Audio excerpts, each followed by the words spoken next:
Yeah. Okay. What are the percentages of men and women who have experienced intimate partner violence in their lives? Hello, I'm Dr. Joan Pennell at North Carolina State University, where I teach social work, and I also direct a center on family and community engagement. One of the areas that we look at very seriously at the center is how to have safe, healthy families. And so you're raising a very important issue in regards to how many people in their lives commit intimate partner violence. If we look at figures in the United States, what we find that in terms of people who experience intimate partner violence, that it happens, it's very prevalent.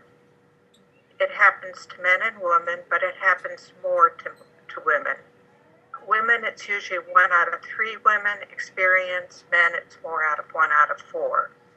Also, if you look at the impact of intimate partner violence on women, you find more adverse effects such as needing to access health care, post-traumatic stress disorder, absences from work and from school. But the other people who experience intimate partner violence are the children. And if we look at the children that are exposed to intimate partner violence, we find that it has some serious consequences that affect some, not all children, I want to emphasize, but they are more likely to internalize feelings of depression, internalize feeling bad about themselves, or they may act out in terms of expressing these feelings.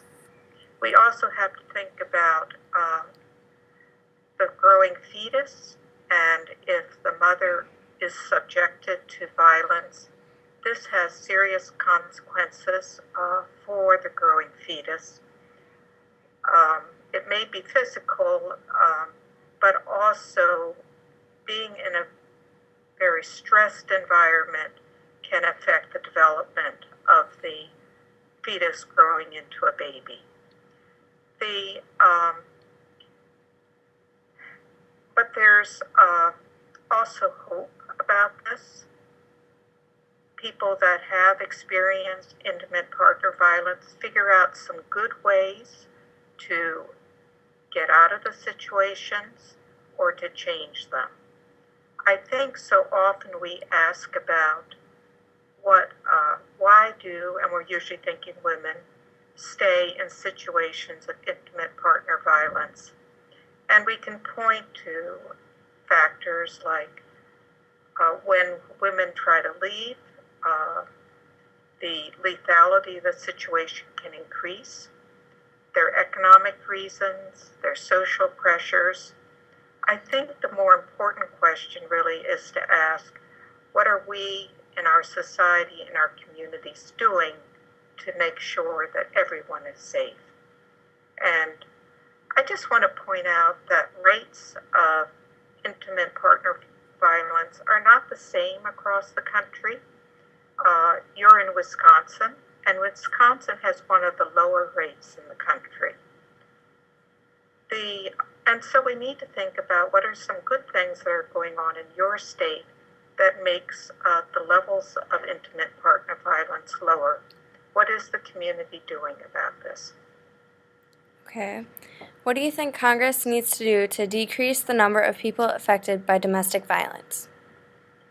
I think we need to really think about how we can support families and to move away from punitive approaches and think about how we can engage people in making good decisions about their lives, what supports we can put in place. What we've done in our country is to move the largest amounts of funding for criminal system approaches, and I'm someone who does believe that intimate partner violence is a crime, At the same time, if we only focus on the courts, incarceration, we're not really helping families learn how to live in safe ways. And so I'm someone who very much takes a restorative justice approach in which you have people figure out in safe contexts how to make things better and how to get the supports they need. And that can also help children thrive as well.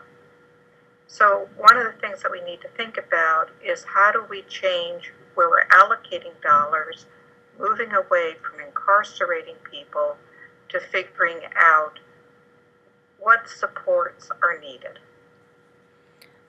Okay, why do victims stay with an abuser or return after they have left?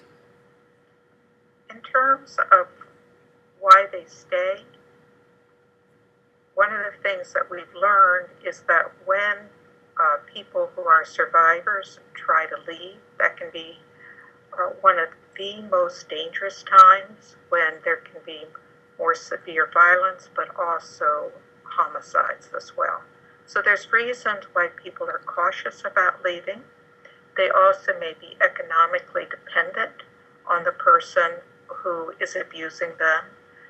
They also may love the person who's abusing them. They also may think they need to stay for the children. A reason, though, why people leave is because they realize the impact it has had on the children, and that can be a motivation to change. And I also just want to say, men who perpetrate violence against their partners, often their biggest motivation to become more responsible is the children. And so that can be a beginning place of learning how to relate better with their children, and that also helps them learn how to relate better with their intimate partners. Okay, and my last question. How can someone support a person they know who is experiencing domestic violence? That's a really good question. And one of the things that we really need to pay attention to is just listening. And it's so important for people who are experiencing violence is to be believed. And so often they're not heard, they're not believed, and being affirmed in terms of how you're feeling is so important and can help you in terms of reaching out to get the help that you need. The other is that letting people know about the resources, providing them with contact information, but also not telling them what to do, but instead helping them figure out what is the best approach. Okay, thank you. You are very welcome.